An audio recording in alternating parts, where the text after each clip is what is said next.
The night was cloaked in silence, thick and tense like the breath before a confession.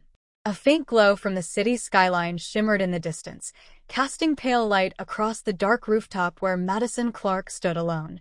The wind tugged at her coat, cool and sharp against her skin, but she barely noticed. Her pulse beat fast beneath her ribs as she stared at the message glowing on her phone screen.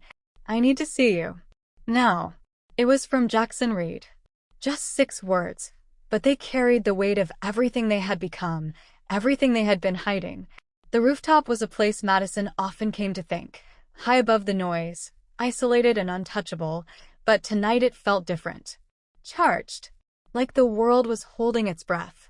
Far below, the city carried on, oblivious to the storm brewing between two people who had crossed every line they were supposed to avoid. Her eyes searched the streets, as if she might catch a glimpse of him walking toward her, full of secrets and intent. He wasn't the kind of man you missed when he entered a room. He was magnetic, the kind of danger that didn't announce itself with chaos, but with a quiet, calculated stare that made you question everything you thought you knew. Madison turned and made her way down the stairwell. Each step echoed in the concrete shaft, loud and hollow, like the doubt growing in her mind.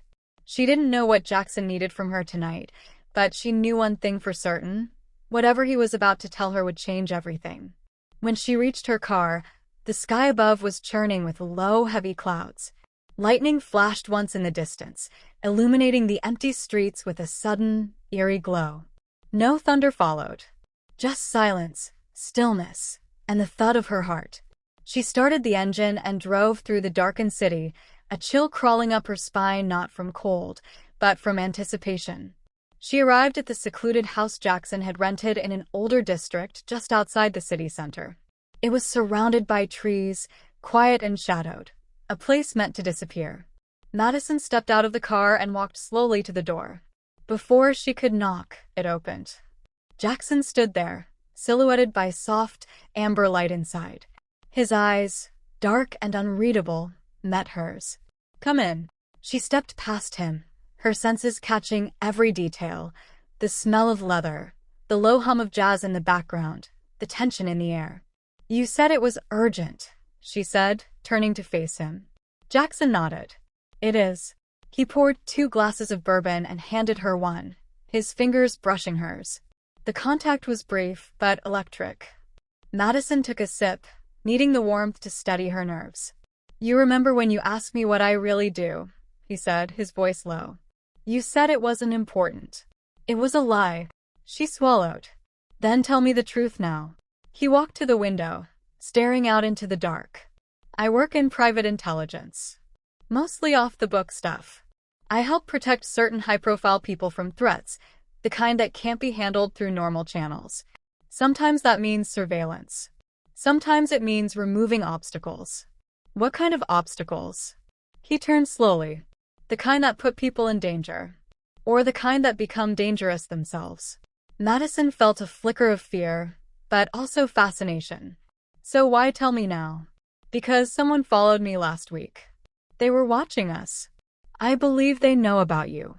Madison's stomach dropped. "What does that mean?" "It means you're in danger just by being with me. And I can't let that happen." She set the glass down slowly. "What are you going to do?" "Disappear. But this time, I want you to come with me." Madison stared at him. The room seemed to close in, the walls pulsing with a kind of pressure she couldn't define. "You want me to run away with you?" "Yes. I can protect you. I have everything arranged, new IDs, flight out tonight, a safe house until this blows over. But I need to know now." Her heart pounded. Everything in her life had been structured, safe, predictable.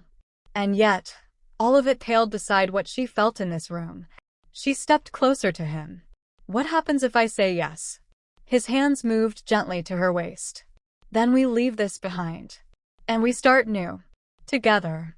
Their lips met in a slow, intense kiss that spoke of things they hadn't said aloud. Madison felt herself being pulled in, every sense heightened, every emotion sharpened. There was nothing safe about this man, but there was something true. He led her upstairs, the hallway dim, the world outside fading with each step. In the bedroom, Shadows danced across the walls from the flicker of candlelight. His touch was reverent, almost hesitant, as if memorizing every inch of her. She responded in kind, her fingertips tracing over his chest, his jaw, the scars he tried to hide.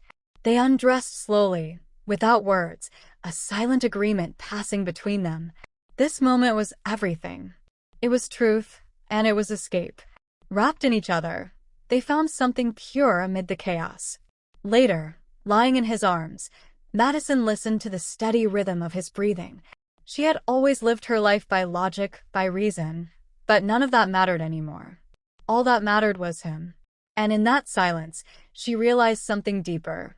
When a woman loves with her whole truth, she doesn't just give in. She crosses every limit, every boundary without hesitation. She risks her name, her past, and even her future for the one who owns her heart. Hours later, they packed quickly.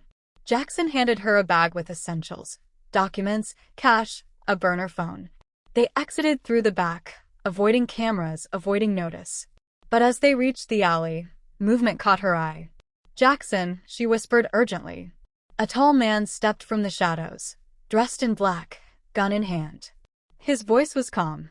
"You weren't supposed to bring her into this, Reed." Jackson stepped in front of her, his body tense. "She has nothing to do with this.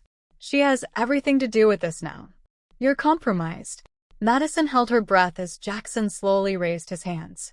"You don't want to do this. You're right. I don't. But orders are orders." Madison saw her chance. Her eyes darted to a loose pipe leaning against the wall. She lunged for it, adrenaline surging, and swung with all her strength. The man grunted as the metal struck his arm, his shot going wide. Jackson tackled him, the gun clattering across the pavement. It was over in seconds. Jackson stood, shaking, breathing hard. "You okay?" Madison nodded. "Let's go. Now." They ran. By the time they reached the private airfield, the sun was beginning to rise. In the plane, high above the city, Madison stared out the window. Her old life was shrinking beneath her. Her old self had been left behind with it. Jackson reached over and laced his fingers through hers. "You still want this?" he asked. She turned to him. "I just risked everything. Even the truth. Of course I want this."